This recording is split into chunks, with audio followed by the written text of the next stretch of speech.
कहानी की शुरुआत में हमें हाई स्कूल के स्टूडेंट एलेक्स को दिखाया जाता है, जो अपने क्लासमेट के साथ पेरिस ट्रिप पर जा रहा होता है। और जब एयरपोर्ट पर होता है तो उसे लगता है कि उसके आसपास की हर एक चीज उससे कुछ न कुछ कहना चाहती है।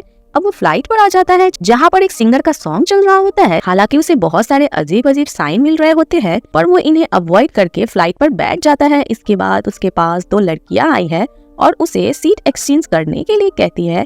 एलेक्स अपने दोस्त के पास चला जाता है। वो देखता है कि वहाँ पे कुछ टूटा हुआ है। एलेक्स बहुत ज्यादा घबराया हुआ होता है और फ्लाइट से उतरना चाहता है, और अब बहुत देर हो चुकी है और जल्दी फ्लाइट टेक ऑफ हो जाती है। फ्लाइट में जितने भी पैसेंजर होते हैं वो सब के सब बहुत खुश होते हैं, और तभी फ्लाइट में कुछ टेक्निकल एरर आ जाता है जिससे कि पूरी की पूरी फ्लाइट वाइब्रेट होने लगती है। यहाँ पर एक ब्लास्ट भी होता है और आग लगने की वजह से सभी उसके चपेट में आ जाते हैं, और इसके साथ साथ एलेक्स भी इसके चपेट में आ जाता है। पर तभी उसकी आंख खुल जाती है और वो देखता है जिन लड़कियों को उसने सपने में देखा था, जो उसे सीट एक्सचेंज करने के लिए कह रही थी, वो सच में उसके सामने है। जिसके बाद वो घबराकर अपने दोस्त के पास चला जाता है और वो चेक करने लगता है कि सच में कुछ टूटा हुआ है या नहीं, जैसे ही उसने सपना में देखा था। और अब वो सबको बताने लगता है कि कैसे प्लेन क्रैश होने वाला है, पर कोई उसकी बात पर विश्वास नहीं करता। फ्लाइट में उसके क्लासमेट भी होते हैं, वो उसका विरोध करते हैं। इन लोगों की लड़ाई हो जाती है, जिसके बाद उसकी सभी साथियों को इस प्लेन से उतार दिया जाता है।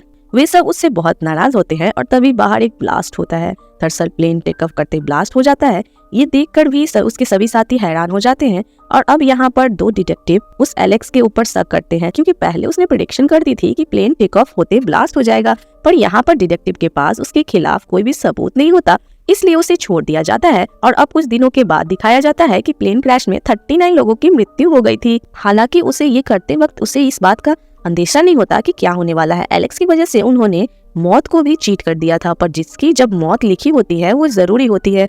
वो दिन जितने भी लोग उस प्लेन में बचे थे, ये सब के सब एक बार फिर से मिलते हैं, लेकिन तभी एक बस की वजह से उनकी एक और साथी की मृत्यु हो जाती है। यहाँ पर हर कोई समझ जाता है अब मौत इनका पीछा नहीं छोड़ेगी, ये किसी न किसी तरीके से एक एक करके अपने साथ ले जाएगी, लेकिन किसी को नहीं पता कि किसका नंबर कब है। एलेक्स प्लेन की सेटिंग अरेंजमेंट को देखा। प्लेन में ब्लास्ट हुआ था, उसे पता चला कि ब्लास्ट में सबसे पहले उसके दोस्त का नाम आया था, जिसके बाद उस लड़की को जिसका एक्सीडेंट हो चुका है, तीसरे नंबर पर उसकी टीचर की बारी थी जो अभी जिंदा है। इसलिए एलेक्स अपनी टीचर के घर जाता है। उसकी टीचर उसे देख लेती है। उसकी टीचर को उस पर शक होता है, लेकिन जहाँ जहाँ एलेक्स होता है वहाँ पर मौत होती है, इसलिए डिटेक्टिव को कॉल कर देती है। जिसके बाद डिटेक्टिव वहाँ पर आते हैं और एलेक्स को पकड़कर अपने साथ ले जाते हैं। उससे पूछताछ करते हैं। एलेक्स सब कुछ बता देता है, किस तरह से मौत एक एक करके सबके पास आ रही है, और उसकी बातों पर कोई विश्वास नहीं करता। अब क्योंकि एलेक्स के खिलाफ कोई भी बड़ा सबूत नहीं है कि इसने अब तक सभी लोगों को मारा है, इसलिए उसे एक बार फिर से छोड़ना पड़ता है। वही एलेक्स की टीचर को दिखाया जाता है, जो कोई ड्रिंक पी रही होती है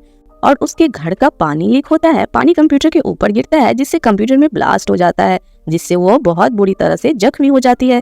एलेक्स भी वहाँ पर पहुँच जाता है और देखता है कि उसकी टीचर जख्मी है। उनकी मदद करने के लिए कोशिश करता है। चारों तरफ आग लगी होती है और तभी ऊपर से एक सामान गिरता है। एलेक्स सामान को रोकने की कोशिश करने के लिए ऊपर जाता है। उसके बाद उसकी टीचर के पास एक और ब्लास्ट होता है, इससे उसकी टीचर की मृत्यु हो जाती है। वो समझ जाता है कि वो बड़ी मुसीबत में फंस चुका है। गैस सिलेंडर ऑन होता है, इसलिए वो घर के बाहर की तरफ भागता है, तभी ब्लास्ट हो जाता है। उसे घर से भागते हुए उसका एक दोस्त देख लेता है, जिसकी उसने जान बचाई थी। वो डिटेक्टिव उसको सब कुछ बता देता है कि कैसे उसने टीचर के घर से एलेक्स को बाहर भागते हुए देखा है। डिटेक्टिव के पास अब सबूत है, इसलिए एलेक्स को अरेस्ट करना चाहती है, पर एलेक्स अपने घर पर नहीं होता।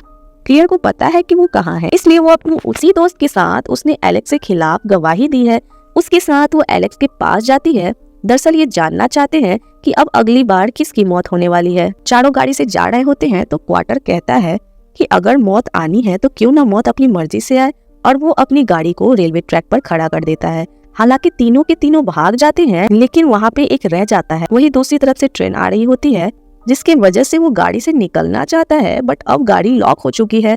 साथ ही उसका बेल्ट भी नहीं खुल रही होती है, जिसका मतलब ये है कि ट्रेन के रूप में मौत उसके करीब आ रही है।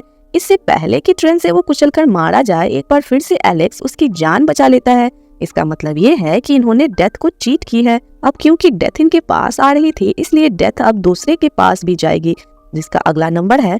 और इससे पहले कि इसके बारे में पता चले, और कार का एक टुकड़ा उसके साथ ही सर पर लगता है, जिसने एलेक्स को घर से बाहर भागते हुए देखा था। उसमें उसकी मौत हो जाती है और वो समझ जाता है कि अगर यह डेथ को चीट कर दे तो डेथ इस पर से स्किप करके अगले पे चली जाएगी, और अब उस दिन जितने भी लोग बचे थे उसमें से अब सिर्फ 3 ही बचे हैं। वही क्लेयर को दिखाया जाता है जब वो अपने घर में होती है, जो बाहर एक इलेक्ट्रिक वायर टूट जाती है जहाँ उसका डॉग भी होता है। वो अपने डॉग को बचाने के लिए जाती है पर इलेक्ट्रिक वायर का हिस्सा पानी में गिर जाता है। क्लेयर किसी तरह से अपने आप को बचाते हुए गाड़ी के अंदर चली जाती है पर तभी इलेक्ट्रिक वायर का दूसरा हिस्सा उसकी गाड़ी के ऊपर आ जाता है। दरअसल डेथ ने उसके लिए यही तरीका ढूंढा था। वहाँ पर कार के चारों तरफ तेल भी गिरा होता है, लेकिन अब इससे पहले कि उसकी गाड़ी में आग लगती है वहाँ पर एलेक्स पहुँच जाता है। वो वायर को हटा देता है, क्लियर भी बाहर आ जाता है और तभी गाड़ी में ब्लास्ट हो जाता है। एलेक्स बहुत दूर जाकर गिरता है और उसने क्लियर की जान बचा ली। अब हमें 6 महीने आगे का वक्त दिखाया जाता है। यहाँ पर एलेक्स को विश्वास हो जाता है कि डेथ उसके आसपास है। वो घबरा जाता है, यहाँ से जाने की कोशिश करने लगता है। जब सड़क पर पहुंचता है तभी क्लियर उससे पीछे से आवाज लगाती है जिससे वो रुक जाता है। ठीक उसी वक्त उसके पास से बस गुजरती है, यानी उसका एक्सीडेंट होने से बच जाता है और वो पोल से जाकर टकराती है और ऊपर से एक बहुत बड़ा इलेक्ट्रिक बोर्ड उसके ऊपर गिरने वाला होता है। पर वो वहाँ पर एक बच्चा होता है जिसे वो बचा लेता है। इसका मतलब ये है कि इन्होंने एक बार फिर से डेथ को चीट किया है। जिसके साथ ये मूवी यहीं एंड हो जाती है।